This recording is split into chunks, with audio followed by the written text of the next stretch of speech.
my Bahama land, yeah. Friends in every place, a smile on every face. Children at play, time with family today. Someone fill my plate, homemade bread, I can't wait. I can't get enough, I will always stay in touch with my Bahama land, yeah.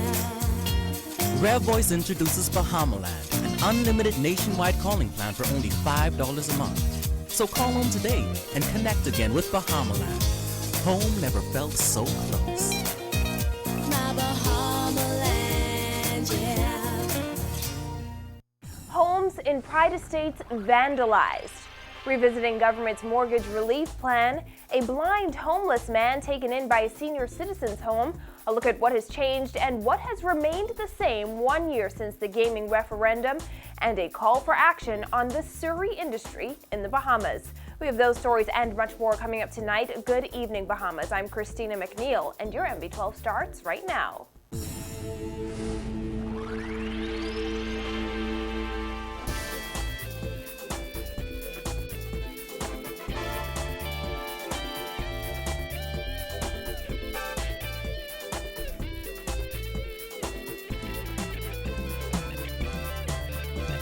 Thanks for joining us. One future resident of a government subdivision is disgusted over the state of some of the homes that have been built and are now sitting unused. She says people have even defecated inside her Pride Estates property and another home that neighbors it. And now she's demanding the government take action. We warn you, there are graphic images in this story. Dana Smith reports.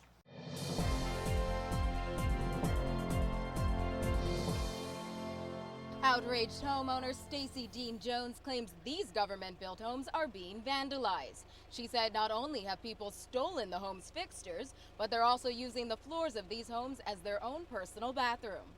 Dean Jones took our news team inside one of the homes whose doors were missing. According to Dean Jones, they had reportedly been stolen. There, she revealed the state of this government-funded house intended to be sold to the public.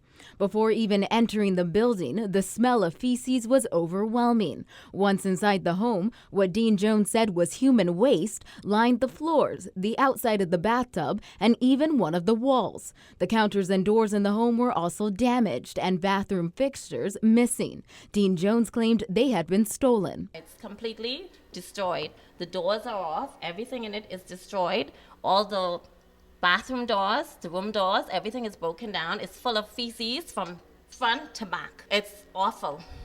I mean, you can smell it from on the outside of here. It's awful. The other home next door was boarded closed, but Dean Jones claimed it suffered a similar fate. She said she believes the people who live in nearby shanty structures may be responsible for some of the damage in the home that was completed about 2 years ago, but lies abandoned. They haven't issued it to anyone as yet. So it's just sitting here, and the people are vandalizing it. They're taking it for their bathroom. These people here don't have any bathrooms, so where do they expect them to store? In people's homes. Dean Jones said she's been building this home for the past 2 months, and it too has been hit by vandals. Her still under construction home is located directly behind the other house whose interior was littered with waste. Inside her future home, Dean Jones pointed out what she said was human feces and used toilet paper piled in one corner of the property.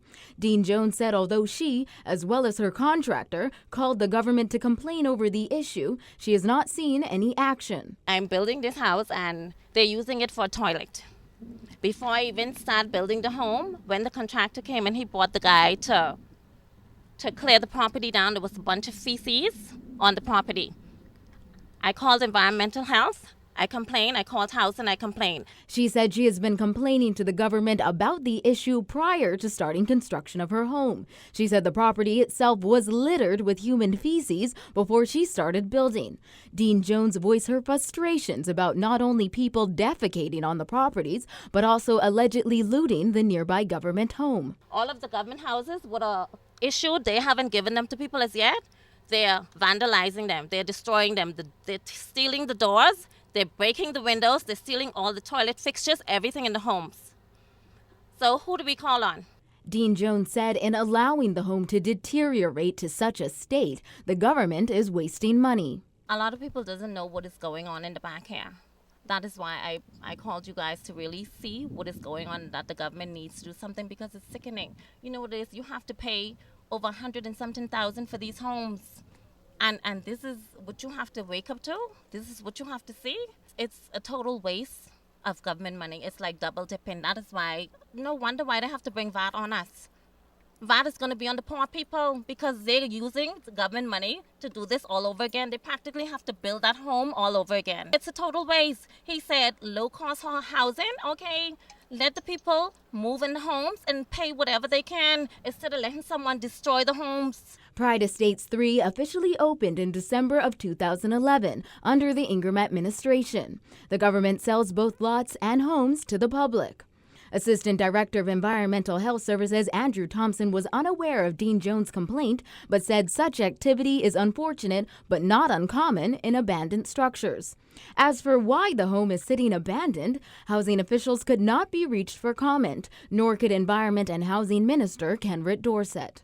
Reporting for NB12, I'm Dana Smith. Well, a police constable and 3 civilians have been accused of illegal possession of a gun and bullets.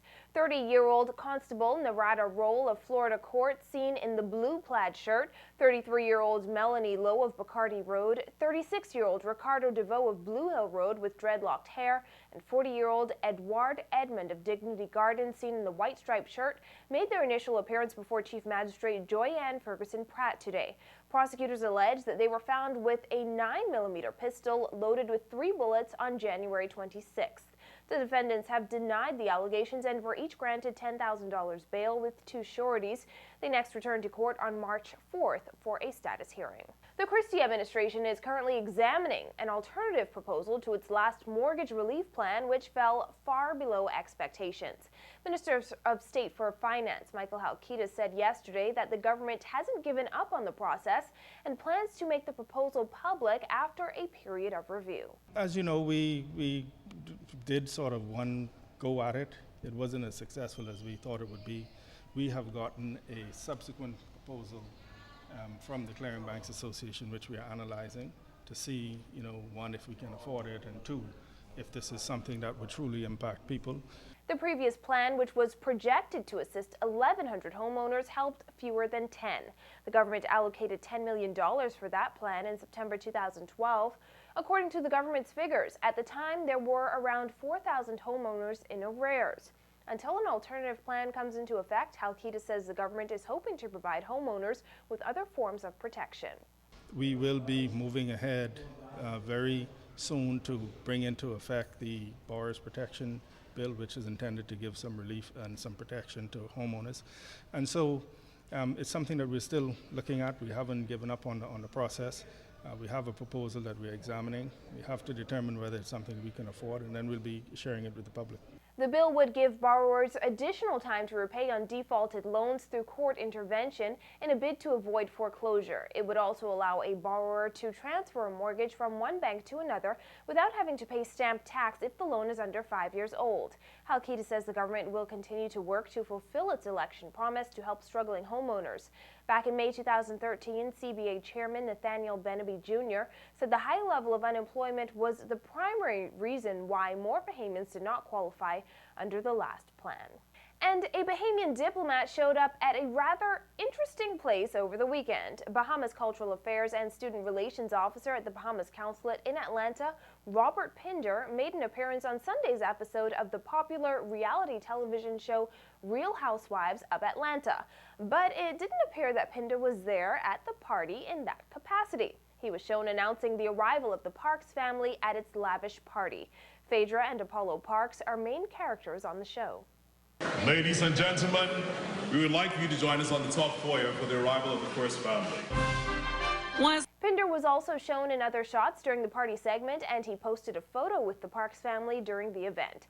Pinder was appointed Vice Consul Attaché with responsibility for culture and student relations last year.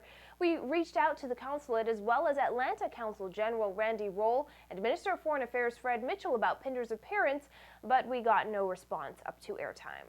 Well, the kindness and good deeds of some Good Samaritans have changed the life of a blind man who was once homeless. David Davis, who appeared on our news last Friday, is now sleeping comfortably at night after the owners of a senior citizens home took him in. Nikki DeVoe has the update in this report. Remember this man? When NB12 interviewed the blind 48-year-old just days ago, he was living on the streets, sleeping on the porch of Jingle's beauty shop on Poinciana Drive.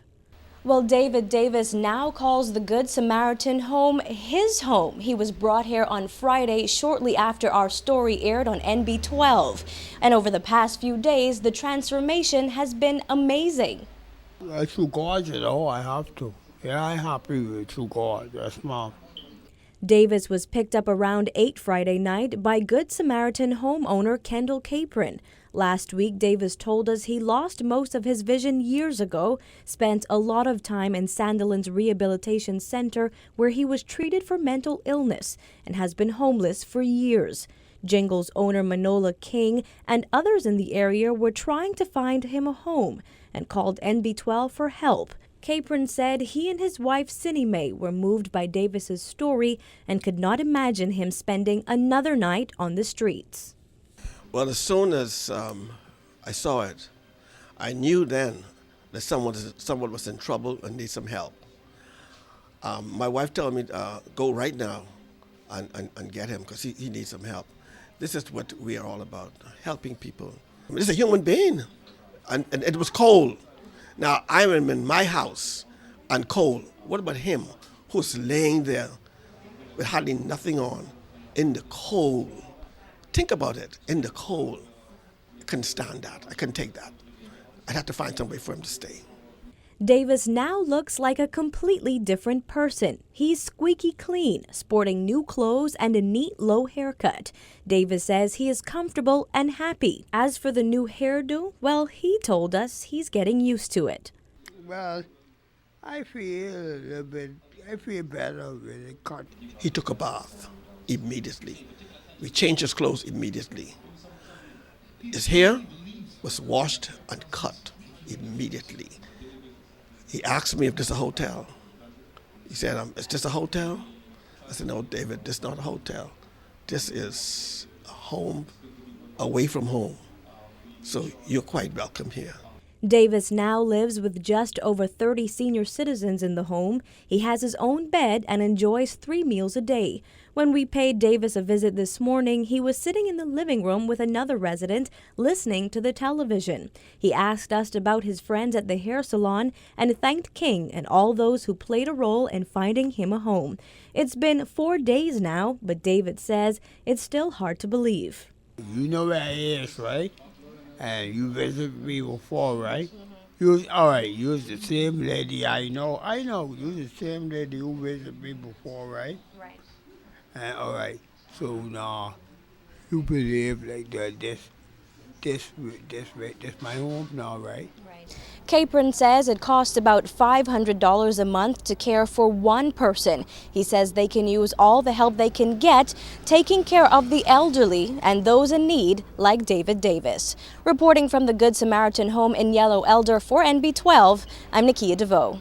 Coming up, visitors appalled by the condition of Surrey horses. I was devastated. My whole thought was, how can people be standing here staring at these horses and not see what bad condition they are in, and how can this be allowed?